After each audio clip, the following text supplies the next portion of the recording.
Hello students, welcome to channel Standard Siborium. Hope you are all revising quickly your chapters from with the help of my videos. So आज हम start करें chapter atoms and molecules quick revision. In this video I will include these topics: law of conservation of mass and law of constant proportion, Dalton's atomic theory, atoms and atomic size, symbols of elements as suggested by Berzelius, AMU about atomic mass, relative atomic mass, how do atoms exist? They exist in two forms: free state and molecular state. Molecules of element, molecule of compound, atomicity, ions, what are cations, anions, polyatomic ion, define, definition, ionic compounds कैसे form होते हैं, covalent compounds कैसे form होते हैं. So in the first part of this video, I will discuss these topic, and in the second part, I will discuss about chemical formula and mole concept. Okay. Now we are starting the chapter. Law of conservation of mass. First, the chemical sciences की foundation ले की Lavoisier ने by giving some laws. उनमें और उनको prove किया है Lavoisier and Proust ने बाद में.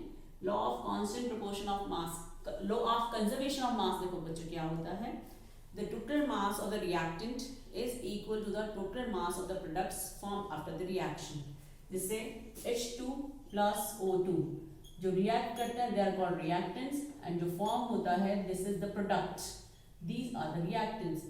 The total mass of the reactant if ये x gram है तो total mass of product भी after reaction x gram ही होगा. ये है law of conservation of mass कि reaction से पहले total reactant का mass is equal to the total mass of the product form. ये है law of conservation of mass. Law of constant proportion क्या है? इसमें एक simple सा example ले लेते हैं. Water. Water is a compound. It is always formed of hydrogen and oxygen, and hydrogen and oxygen are combining in a fixed ratio by mass, whatever be the source of the water. हम water को chemistry lab में किसी भी reaction से form करें, always water का formula H2O ही होता है, and hydrogen and oxygen are combining in the ratio of 1:8. Mass of hydrogen is 1U and oxygen is 16U, but hydrogen are 2, so 2 into 1 इसका ratio by mass that is 1:8.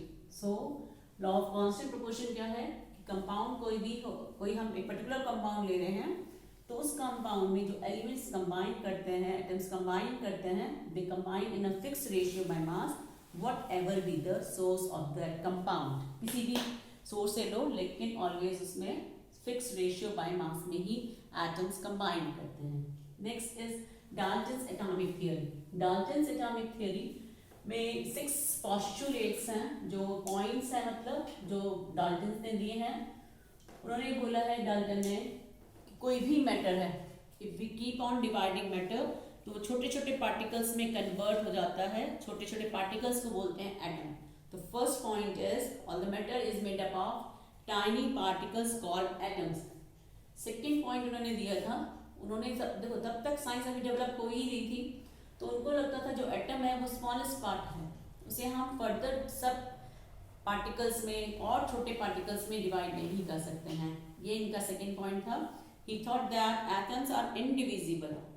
It cannot be destroyed or created during a chemical reaction. Second है. Third point is कि atom of a given element are identical in mass and chemical properties. जैसे hydrogen है तो hydrogen के सारे atoms की मास, chemical properties सब same होती हैं. इसमें आगे आगे हम पढ़ेंगे, थोड़े एक्सेप्शंस हैं, बट डाल्टन ने यही बोला था कि एक पर्टिकुलर एलिमेंट के सभी एटम्स की मास और प्रॉपर्टीज सेम होती हैं. और नेक्स्ट पॉइंट है कि डिफरेंट एलिमेंट्स के एटम्स की प्रॉपर्टीज डिफरेंट होती है. जैसे हाइड्रोजन की प्रॉपर्टीज को ऑक्सीजन के साथ कंपेयर करें तो दोनों की प्रॉपर्टीज डिफरेंट होती हैं. ये इनका फोर्थ पॉइंट था. Fifth point of Dalton's atomic theory is atoms combine in fix whole number ratio to form compound. जैसे वाटर है, वाटर में hydrogen and oxygen are combining in a fix ratio 1:8 by mass. Sixth point of Dalton's atomic theory is The relative number and kind of atoms are constant in a given compound. जैसे water ही example ले लेते हैं, उसमें always fix है कि water में hydrogen and oxygen ही combine करेंगे, और ये भी फिक्स है कि 2 atoms of hydrogen are combining with 1 atom of oxygen. ये पॉस्टुलेट्स हैं डाल्टन्स एटॉमिक थ्योरी के, जिनमें कुछ ड्रॉबैक्स हैं, वो मैं भी आगे जाकर बताऊंगी बच्चों तुम लोग को। Next topic is atom. अब एटम हम किसे बोलते हैं? जो मैटर का सबसे स्मॉलेस्ट पार्ट है उसे हम बोलते हैं एटम। इसे हम बोल सकते हैं, जैसे सेल से लिविंग ऑर्गेनिज्म की बॉडी बनी हुई है, ऐसे हम बोलते हैं building block of all matter is atom. Atom is the smallest particle of element which may or may not be capable of free existence. ये जो एटम है ये बहुत ही छोटा होता है, इसका साइज हमें देखना है। तो एटम का साइज कैसे देखते हैं? उसके न्यूक्लियस से के सेंटर से आउटर मोस्ट शेल तक एटम के साइज को देखा जाता है। एटम का size is very very small. सबसे smallest atom is hydrogen, and उसका साइज कितना होता है? एटॉमिक साइज 10⁻⁻10 मीटर, और हम इसे और भी बोल सकते हैं 0.1 nanometre. What is nanometre? 1 nanometre is equal to होता है 10⁻⁹ मीटर। और फिर इसमें है साइज ऑफ वाटर मॉलिक्यूल, उसका थोड़ा सा बड़ा होता है। Size of water molecule is 10⁻⁹ metre और 1 नैनोमीटर होता है। Next is symbols of element. इसके लिए टेबल है गिवन बच्चों एनसीईआरटी में, वहां से सब सिंबल्स को तुम्हें लर्न करना है। पहले डाल्टन्स ने अपने कुछ सिंबल्स दिए थे, बट वो आजकल यूज में नहीं है। अब जो साइंटिस्ट थे बर्जीलियस, उन्होंने सिंबल को बताया कि हम इंग्लिश लेटर के फर्स्ट लेटर उसे कैपिटल में लिखते हैं, और या 2 लेटर्स लेकर सिंबल्स लिखे जाते हैं। जैसे हाइड्रोजन का सिंबल इज H, ऑक्सीजन का सिंबल इज O, कॉपर का सिंबल लिया गया है सिप्रस या क्यूप्रम, किसी भी बुक में लिखा हुआ है Cu, आयरन का फेरम से लिया गया है Fe, आयोडीन का I है, सल्फर का S है, सोडियम का नेट्रियम से लिया गया है Na, पोटेशियम का सिंबल लिया गया है कैलियम से K। ये सिंबल्स सबसे पहली बार बर्जीलियस ने बोला था कि फर्स्ट लेटर ले सकते हैं इंग्लिश वर्ड का, या फिर 2 लेटर्स ले सकते हैं, but second letter should be in small. जैसे ये बहुत ही इंपॉर्टेंट क्वेश्चन है, cobalt. Cobalt is written CO, and what is this? CO, this is carbon monoxide. ये दोनों कैपिटल लिखे हैं, it means this is carbon and this is oxygen. अगर ऐसे मेंशन है first letter is capital and second is small, then it is cobalt बच्चों, ठीक है। Next is the drawback of Dalton's atomic theory. Major drawback of Dalton's atomic theory is, उन्होंने सोचा था atom is indivisible, but now we know that atom is divided into electrons, protons and neutrons. उन्होंने बोला था hydrogen है, hydrogen के सभी atom की सारी प्रॉपर्टीज सेम होती हैं, बट जब लेटर ऑन आइसोटॉप्स डिस्कवर हुए तो ये वाली इसमें एक ड्रॉबैक आया है कि हाइड्रोजन में डिफरेंट एटॉमिक मासेस हो सकते हैं, 1h1, 1h2, 1h3। उनके मासेस 1, 2 एंड 3 हो सकते हैं, जबकि सेम ही एलिमेंट है। उन्होंने बोला था डिफरेंट एलिमेंट्स की सारी प्रॉपर्टीज एटम्स की डिफरेंट होती हैं, बट आइसोबार्स जब डिस्कवर हुए लेटर ऑन तो उनमें देखा गया जैसे कैल्शियम है एंड आर्गन, उनमें दोनों के मासेस 40-40 होते हैं सेम, तो ये एनोमलीज में आई है। और इसके अलावा डायमंड का सिंबल इज C, ग्रेफाइट भी C होता है, कोक भी C होता है, बट उनकी फिजिकल प्रॉपर्टीज में डिफरेंसेस हैं। तो ये सब इसकी डाल्टन्स एटॉमिक थ्योरी में है एनोमलीज और लिमिटेशंस। Next is AMU। अब क्या होता है? पहले टर्म यूज की जाती थी AMU, बट आजकल IUPAC, international union of pure and applied chemistry ने AMU के बजाय टर्म यूज करना शुरू किया है U। U is meant for unified mass. 1 AMU कितना होता है, या 1U आजकल के नए ट्रेंड में क्या होता है, 1U is equal 1/12 of the mass of carbon 12। इसको हम बोलते हैं 1U। एटॉमिक मास क्या होता है? एटॉमिक मास की डेफिनेशन बच्चों 1 मार्क के लिए इंपॉर्टेंट है। Atomic mass of an element is defined as the number of times an atom is heavier. किससे heavier? 1/12 of the mass of carbon 12 से हेवियर हो। जैसे एग्जाम्पल एक ले लेते हैं, magnesium atomic mass is 24. What does it mean? ऐसे questions भी आते हैं. It means that magnesium is 24 times heavier than 1/12 of the mass of carbon 12. Now we will discuss about relative atomic mass. What is relative atomic mass? Relative atomic mass term कब use की जाती है? If उसके isotopes भी हों, जैसे chlorine है, उसका मास इज 35 एंड 37 दोनों होते हैं. तो रिलेटिव एटॉमिक मास को भी एटॉमिक मास की तरह ही डिफाइन करते हैं, बट एवरेज वर्ड इसमें आता है. डेफिनेशन में बोल रही हूँ, relative atomic mass of an element is defined as the average mass of an atom as compare to 1/12 of mass of carbon 12. Next is how do atom exist. अब atoms कैसे कैसे एग्जिस्ट हो सकते हैं? Atoms exist in 2 forms, either in free form, अकेले अकेले exist हो सकते हैं, और इन द मॉलिक्यूलर स्टेट. जैसे है helium, neon, iron. They are unreactive gases, inactive gases, किसी से रिएक्ट नहीं करते हैं. They are called inert gases. They occur singly, तो हम बोलेंगे they occur in the free state. अब कंबाइंड फॉर्म में या मॉलिक्यूलर फॉर्म में कैसे कौन कौन से एग्जिस्ट होते हैं? जैसे H2 है, O2, Cl2, phosphorus, P4, S8, ये सब मॉलिक्यूलर फॉर्म में अकर होते हैं. सो एटम्स के पास ऑप्शन है, जो मोस्ट रिएक्टिव एलिमेंट्स हैं, एटम्स हैं, वो तो कंबाइंड फॉर्म में अकर होते हैं. जो इनर्ट हैं वो सिंगली अकर होते हैं. Next term is molecule. Molecule की definition is also very important. Molecule is in general a group of 2 or more atoms that are chemically bonded together. और दूसरी definition भी कर सकते हो, molecule can be defined as the smallest part of an element of a compound that is capable of independent existence and show all the properties of that element. इसमें एक important term है atomicity. अब molecule में molecule of element अलग होता है, molecule of compound अलग होता है. इफ जैसे ये मैंने सब एग्जांपल्स लिखे हैं, these are all molecules of element. एक ही तरह के एटम आपस में कंबाइन होकर जब मॉलिक्यूल बना रहे हैं, then it is called molecule of element.